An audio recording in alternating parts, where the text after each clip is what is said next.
And what we do know is that probably in Jewish anticipation, there was supposed to be two messiahs. One who would be the political leader and one who would be the religious leader. All right? The religious leader needed to be an heir of the temple, needed to be of the tribe of Levi. Guess who that is in our story? John the Baptist. All right? The two messiahs. One to change religion, one to change politics. Okay? That's why I've been saying for years that Jesus is simply part of John the Baptist movement. Okay? And he really steps into John the Baptist's space only after John the Baptist is arrested. He doesn't preach publicly until John the Baptist is arrested. Okay? Jesus takes up something that's very, very powerful. Because if that's the image, that there needs to be a Messiah to conquer the political situation and a Messiah to transform religion, what does Jesus pick up? That even though he is a Jew and not of the tribe of Levi, right? He's of the tribe of Judea, or Judah. Even though he is of the tribe of Judah, he too is priest. Do you see that? That's the transformation here. And he picks up right where John the Baptist leaves off, and he starts preaching in the same way. He starts inviting people, and we only have one story of it in John's Gospel, but he even baptized. All right? It's very, very powerful. Okay? So here we have a powerful image of what it means to be Messiah, and bringing together both the political and religious world. Okay? And that's what Jesus does over and over again. He brings it all together. There's not a separate world that you have to live in. It's this world.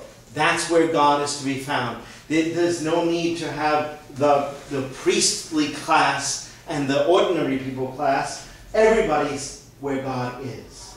Okay? It's very, very important to see that. Okay? And so when Jesus asks them, who do people say that I am? And Peter says, you're the Messiah.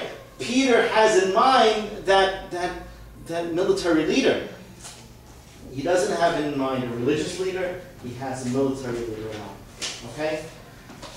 Then he says to Jesus, and it's very interesting, he says, he takes Jesus aside. All right? So he doesn't say this in front of everybody. He doesn't want to embarrass Jesus. Jesus is the teacher.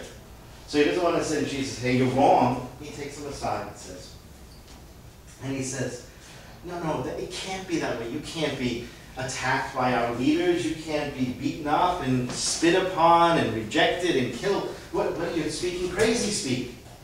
Okay? Jesus' response is, okay, you Satan, right? The Hebrew word Satan, right? And the Satan is what? An adversary. Okay? Someone who confronts, right? It's not, you've got to hear this again and again. It's not a thing with horns and a tail that, Christian art in the medieval time made it into. Okay?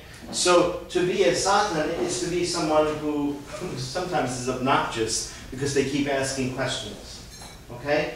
That's what the Satan is. Okay? So here he is. He's the Satan. All right? So he says, get behind me, you adversary. Get behind me. Why? Because if Jesus is leading, come, sit.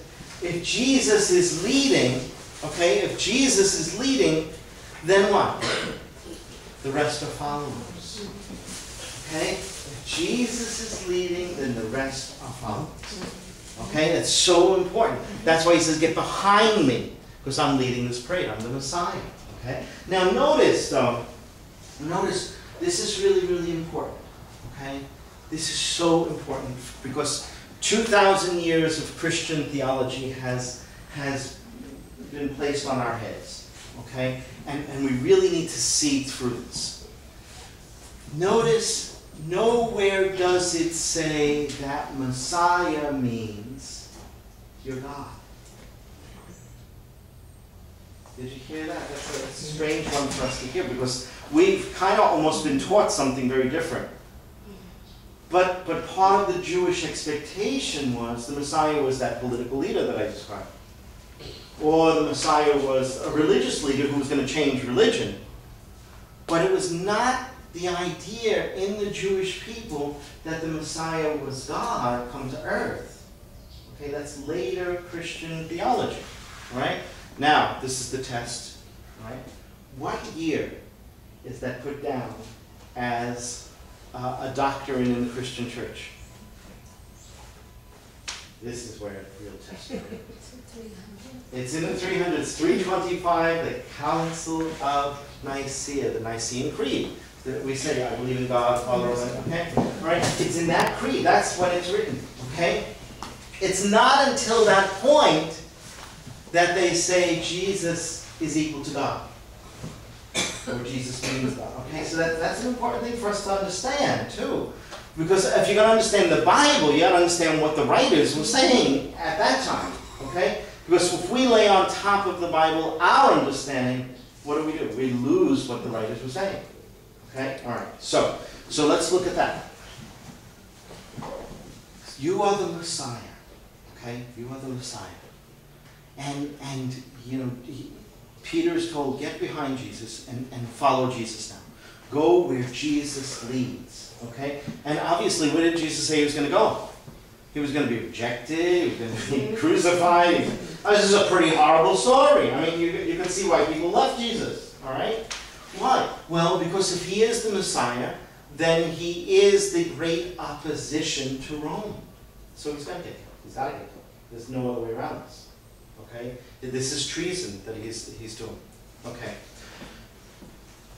Now, and just to put a little parenthesis, just so you know that this isn't something I made up this morning.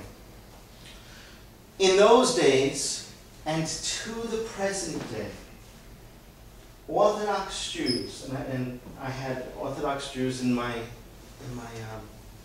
clinical pastoral education classes, and I had a rabbi, and it was great because I could pick his mind. And I said, tell me what you're thinking of when you expect the Messiah, because the Jews are waiting for the Messiah to come, right? And, well, he said, we're waiting for someone who will bring about freedom, peace, healing, and new life. I said, okay, I get it. I understand that. That's what my understanding of Messiah is. I said, now, in your understanding of Messiah, is the Messiah God? He says, absolutely not. He is an agent of God, but not God, because that would be blasphemy. Okay? So it's a real interesting thing. So the Jews then and the Jews now still believe the same thing. All right? Christians obviously went off. We veered in another way. And unfortunately, when you read some of the history, you see that Constantine told the Council of Nicaea in 325 what they were going to declare. Constantine said, you are going to declare Jesus God. Okay, that's a little bit of a problem. Okay? It doesn't take away from the fact that Jesus could be God or not God. That's not even the question. Because surely he shows us God.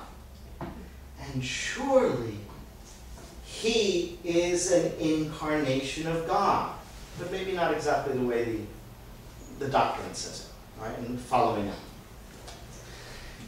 In the Bible, in the New Testament, it says the first time that we, people who follow Jesus,